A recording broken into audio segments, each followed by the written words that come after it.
Hi friends, welcome back to my channel. അനുമോളുടെ ഞെട്ടിക്കുന്ന വെളിപ്പെടുത്തൽ എന്തൊക്കെയാണ് നമുക്ക് നോക്കാം. അനുമോൾ സ്വന്തം കല്യാണത്തെക്കുറിച്ച് പറഞ്ഞിട്ടുണ്ട്, രേണുസുതിയെ കുറിച്ച് പറഞ്ഞതും അതുപോലെ ആദില നൂറയെ കുറിച്ച് ലേറ്റസ്റ്റ് ആയിട്ട് പറഞ്ഞതും ആണ് നമ്മൾ ഉൾപ്പെടുത്തിയിരിക്കുന്നത്. അതിനു മുന്നേ എൻ്റെ ചാനൽ ഒന്ന് സബ്സ്ക്രൈബ് ചെയ്യുക, ഷെയർ ചെയ്യുക, ലൈക്ക് ചെയ്യുക, ബെൽ ബട്ടൺ കൂടി അമർത്തിക്കോളൂ കേട്ടോ. അനുമോൾ പറയുന്നത് പെട്ടെന്ന് എനിക്ക് ഹീൽ ചെയ്യാൻ പറ്റുന്നില്ല, തെറ്റ് ചെയ്യാത്ത മനുഷ്യരൊന്നും ആരുമില്ല. ആദില നൂറയെ കുറിച്ചിട്ടാണ് കേട്ടോ പറയുന്നത്. ഇനി എനിക്കത് ഹീൽ ചെയ്യാൻ കുറച്ച് സമയം എടുക്കും. അവർ നല്ല കുട്ടികളൊക്കെ തന്നെയാണ്, എനിക്ക് അവരോട് ദേഷ്യമൊന്നുമില്ല കേട്ടോ. ഇപ്പോൾ ഈ ആറ്റുകാൽ പൊങ്കാലയ്ക്ക് വന്ന അനുമോള് അപ്പം പറയുന്ന ആൻസേഴ്സ് ആണ് ഇതൊക്കെ. എനിക്ക് അവരോട് യാതൊരു ദേഷ്യവും ഇല്ല. ഞാൻ അവരായിട്ട് ഒരുമിക്കാൻ സാധ്യതയുണ്ട്. കുറച്ച് കാലം കഴിയട്ടെ, എന്തിനും ഒരു സമയമൊക്കെ എടുക്കുമല്ലോ. പിന്നെ എല്ലാവരും തെറ്റ് ചെയ്തവരൊക്കെ തന്നെയാണ്, അതുകൊണ്ട് അവരോട് ഞാൻ പുറത്തു കൊടുക്കും. പക്ഷെ ഇപ്പോഴല്ല, കുറച്ചുകൂടി കഴിയട്ടെ എന്ന് പറയുന്നത്. അനുമോളുടെ വോയിസ് നമുക്കൊന്ന് കേൾക്കാട്ടോ. അതിന് നൂറായിട്ട് കമ്പനി ഉണ്ടോന്ന് ചോദിച്ചാൽ ബിഗ് ബോസിന് ഇറങ്ങിയ ശേഷം ഒരു തവണ കണ്ടു.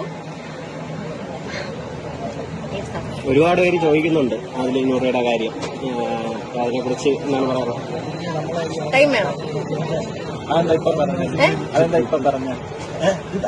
ഹീലാൻ ടൈം, അത്രേ. എല്ലാം ഓക്കെ, നമ്മളൊക്കെ മനുഷ്യരല്ലേ, വെറുപ്പും വിദ്വേഷമൊന്നും വെച്ചോണ്ടിരിക്കാൻ പറ്റില്ലല്ലോ. എല്ലാം ഓക്കെ ആവും. തെറ്റുകൾ ചെയ്യാത്ത മനുഷ്യരുണ്ടോ? അല്ലേ, എല്ലാ മനുഷ്യരും തെറ്റുകൾ ചെയ്തിട്ടുണ്ട്. എല്ലാവർക്കും തെറ്റ്, എനിക്ക് തെറ്റ് പറ്റിയിട്ടുണ്ട്, എല്ലാ മനുഷ്യർക്കും തെറ്റ് പറ്റിയിട്ടില്ലേ? അത്രേ ഉള്ളൂ. അതൊക്കെ ഓക്കെ ആവും, പഴയതുപോലെ ആവും. നല്ല കുട്ടികളാണ്. Okay okay. അനുമോള് പറഞ്ഞതൊക്കെ ഓക്കെ തന്നെയാണ്. അതൊക്കെ തെറ്റ് ചെയ്യാത്ത മനുഷ്യരൊന്നുമില്ല, പറഞ്ഞിട്ട് കാര്യമില്ല. ഇനി അവരായിട്ട് അടുക്കുമ്പോൾ ഒരുപാട് സൂക്ഷിക്കേണ്ടത് അനുമോളുടെ നല്ലതിനാണ് എന്ന് മാത്രം. ഇനി രേണുസുതിയെ കുറിച്ച് എന്താണ് പറയാനുള്ളത് നോക്കി വെച്ചിട്ടുണ്ടെങ്കിൽ, ഞാനങ്ങനെ ആരുമായിട്ട് അധികം അടുപ്പമൊന്നുമില്ല. പക്ഷെ രേണു ചേച്ചിയായിട്ട് എന്താ പ്രശ്നം എന്ന് എനിക്ക് അറിയില്ല. രേണു ചേച്ചി എന്തിനാണ് എന്നെ കുറിച്ച് ഇങ്ങനെ പറയുന്നത്? എൻ്റെ അറിവിലായിട്ട് യാതൊരു പ്രശ്നവുമില്ല. ഞങ്ങൾ ബിഗ് ബോസിന് ഇറങ്ങുമ്പോഴാണ് ലാസ്റ്റ് ആയിട്ട് കണ്ടത്. അതിനുശേഷം ഞങ്ങൾ കണ്ടിട്ടേ ഇല്ല, വിളിച്ചിട്ടുമില്ല. പക്ഷേ രേണു ചേച്ചി എന്നെ പറയുന്ന കാര്യങ്ങൾ ഞാൻ കേൾക്കുന്നുണ്ട്. എന്നോട് പലരും ചോദിക്കുന്നുണ്ട്, എന്നെ ഇഷ്ടമില്ലാത്ത പോലെയാണ് സംസാരിക്കുന്നത്. കുറേ ആയി ഞാൻ കേൾക്കുന്നു എന്നൊക്കെ പറയുന്നുണ്ട് കേട്ടോ. ആദ്യം എന്നെ പെങ്ങളൂട്ടി സുധിചേട്ടനെ പെങ്ങളൂട്ടി എന്ന് പറഞ്ഞിട്ട് ഇപ്പൊ സഹപ്രവർത്തക എന്നൊക്കെയാണ് പറയുന്നത്. അത് കേൾക്കുമ്പോൾ എനിക്ക് വിഷമമുണ്ട്. പിന്നെ അപ്പൊ ഒരാൾ ചോദിക്കുന്നുണ്ട്, കപ്പ് കിട്ടാത്ത വിഷമാണോ രേണുസുധിക്ക് ചോദിക്കുന്നത്? അങ്ങനെയാണെന്ന് എനിക്ക് തോന്നുന്നില്ല. പക്ഷേ ഞാൻ അങ്ങനെ അടുപ്പമൊന്നുമില്ല, ഞാൻ ആരെയായിട്ട് അങ്ങനെ വിളിക്കാറൊന്നുമില്ല. വളരെ കുറച്ച് പേരായിട്ട് തന്നെ അടുപ്പത്തിൽ പെരുമാറാറുള്ളൂ. അതാരൊക്കെയാന്ന് വെച്ചിട്ടുണ്ടെങ്കിൽ അവര് ഒനിയില്, പ്രവീണ്, ലക്ഷ്മി, അഭിലാഷ്, പിന്നെ ആരാ, മസ്താനി, ജിഷിൻ, ഇവരൊക്കെ ആയിട്ട് മാത്രമേ, അതും ഡെയിലി ഒന്നും വിളിക്കത്തില്ല. വല്ല ആവശ്യമുണ്ടെങ്കിൽ അവരെന്നെ വിളിക്കും, അതുപോലെ ഞാൻ അവരെ വിളിക്കും, അത്രയേ ഉള്ളൂ. അല്ലാതെ വേറെ ആരുമായിട്ട് ഞാൻ അടുപ്പമല്ല.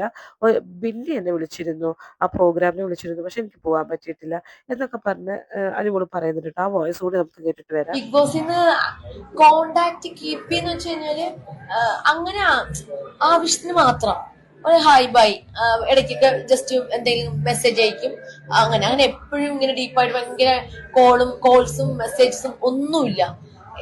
എല്ലാവരുമായിട്ട് എനിക്ക് മിങ്കിൾ ചെയ്യാൻ താല്പര്യമുണ്ട്, ആവശ്യത്തിന് മാത്രം.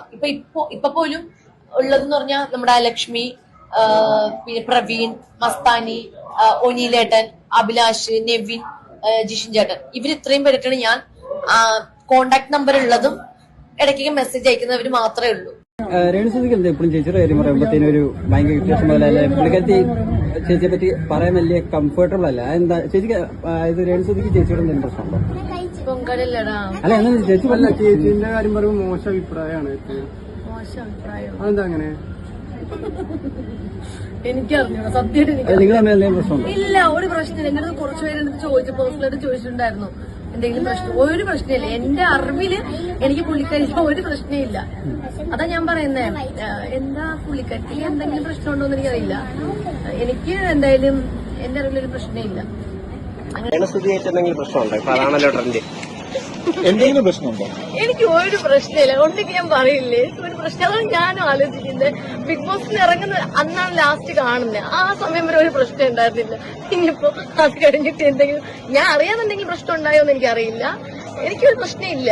അല്ല, സുധിച്ചേട്ടന്റെ പെങ്ങളൂട്ടി എന്ന് പറഞ്ഞു നിന്നിട്ട് പെട്ടെന്ന് ഒരു നിമിഷം സഹപ്രവർത്തക എന്ന് പറഞ്ഞപ്പോ എന്തായിരിക്കും? എനിക്കറിയത്തില്ല, ഞാൻ പുള്ളിക്കാരി അന്വേഷണം വിളിച്ചിട്ടില്ല. ഞാനും കണ്ടു, എനിക്ക് ഒരുപാട് പേരെടുത്ത് അയച്ചു തന്നിട്ടുണ്ട്.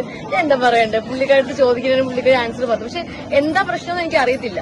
ഞാനും അത് നോട്ട് ചെയ്തിട്ടുണ്ടായിരുന്നു. അതുകൊണ്ട് അങ്ങനെ പറഞ്ഞ ചേച്ചി കുറച്ചു നാൾ മുന്നേ വരെ ചേച്ചി പറഞ്ഞുകൊണ്ടിരുന്നത് നമ്മുടെ സുചേട്ടന്റെ പെങ്ങളുട്ടിയാണ്, ഭയങ്കര സ്നേഹത്തോടെ സംസാരിച്ചു. പക്ഷെ പുള്ളിക്കാരി വരുന്ന വീഡിയോസിലൊക്കെ കൂടുതലും ഇനി ഈ പറയുന്ന മീഡിയാസ് മുഴുവൻ ചെന്ന് രേണുസുധീർ ചോദിക്കും അനുമോൾക്ക് എന്താ രേണുസുധീർ പ്രശ്നമെന്ന്. അങ്ങനെ രേണുസുധീർ വാരിയിരിക്കുന്നത് മുഴുവൻ നോക്കി കൊപ്പ കേൾക്കാൻ നെഗറ്റിവിറ്റി സ്പ്രെഡ് ചെയ്തുകൊണ്ടിരിക്കും. അതൊക്കെ പോട്ടെ.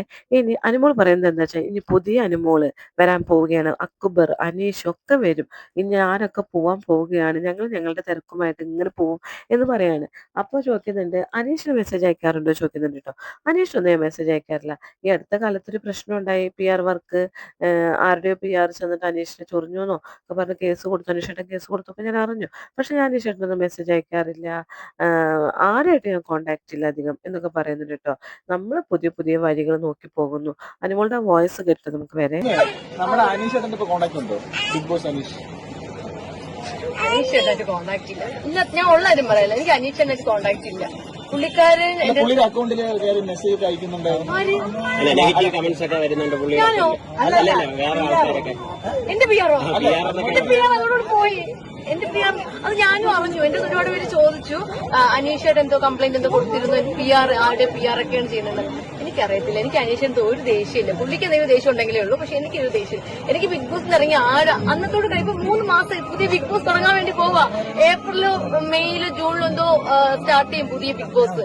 അപ്പം കഴിഞ്ഞു. പുതിയ അനുമോളും പുതിയ അനീഷും പുതിയ അക്ബറും പുതിയ നെവിനൊക്കെ വരാൻ പോവാ. കഴിഞ്ഞു, അവിടത്തോട് കഴിഞ്ഞു. പക്ഷെ ഇപ്പോഴും കഴിയാത്ത കുറെ പേരുണ്ട്. വിട്ടേക്ക്, നമ്മളൊന്നും മൈൻഡ് ചെയ്യരുത്. നമുക്ക് നമ്മുടെ പുതിയ വഴി, പുതിയ ലൈഫ്, അത്ര അതെ, അത്രയേ ഉള്ളൂ. ഇനി ഈ വർഷം തന്നെ അനുമോളുടെ കല്യാണം ഉണ്ടെന്ന് പറയുന്നുണ്ട് കേട്ടോ. ഉണ്ടാവാൻ സാധ്യതയുണ്ട്. വീട്ടുകാർ എത്രയോ വെച്ച് നിർബന്ധിക്കുന്നത്. ഇത്രയും നാളെ എൻ്റെ ഇഷ്ടത്തിന് നടന്നില്ലേ ഞാൻ, ഇനി വീട്ടുകാരുടെ ഇഷ്ടത്തിന് നടക്കട്ടെ. ഈ വർഷം അവസാനത്തോടു കൂടി ഉണ്ടാവും. അപ്പൊ അനുമോളുടെ അമ്മേടെ അടുത്ത് ചോദിക്കുന്നുണ്ട്, അമ്മേ എപ്പോഴാണ് കല്യാണം ഉണ്ടാവുക? അപ്പൊ 2026 തന്നെ ഉണ്ടാവും നമ്മ പറയുന്നുണ്ട്. അപ്പൊ അനുമോള് പറയുന്നുണ്ട് ഈ വർഷം അല്ലെങ്കിൽ നെക്സ്റ്റ് ഇയറോ എന്ന് പറയുന്നുണ്ട് കേട്ടോ. എനിക്ക് തന്നെ തോന്നുന്നുണ്ട് ഈ വർഷം അല്ലെങ്കിൽ ഈ വർഷം അടുത്ത വർഷത്തിനകത്ത് കല്യാണം ഉണ്ടാവുന്നു. വീട്ടുകാർ തന്നെ പറയുന്നുണ്ട്, അവർക്ക് ആഗ്രഹമുണ്ട്. അപ്പൊ അവരുടെ ആഗ്രഹമാണല്ലോ. ഇത്രയും നാള് അവിടെ എന്റെ ആഗ്രഹത്തിനായിരുന്നു അവർ കൂടെ നിന്നത്. ഇനിയപ്പോ അവരുടെ ആഗ്രഹത്തിന് ഞാൻ കൂടെ നിൽക്കണം. കല്യാണം നോക്കുന്നുണ്ട്. നല്ല ആലോചന വന്നാൽ ഉറപ്പായിട്ടും പെട്ടെന്ന് കല്യാണം നടത്തും. ഇപ്പൊ എനിക്ക് കല്യാണം വേണമെന്ന് പറഞ്ഞു കഴിഞ്ഞാൽ ഒരിക്കലും നടക്കില്ല.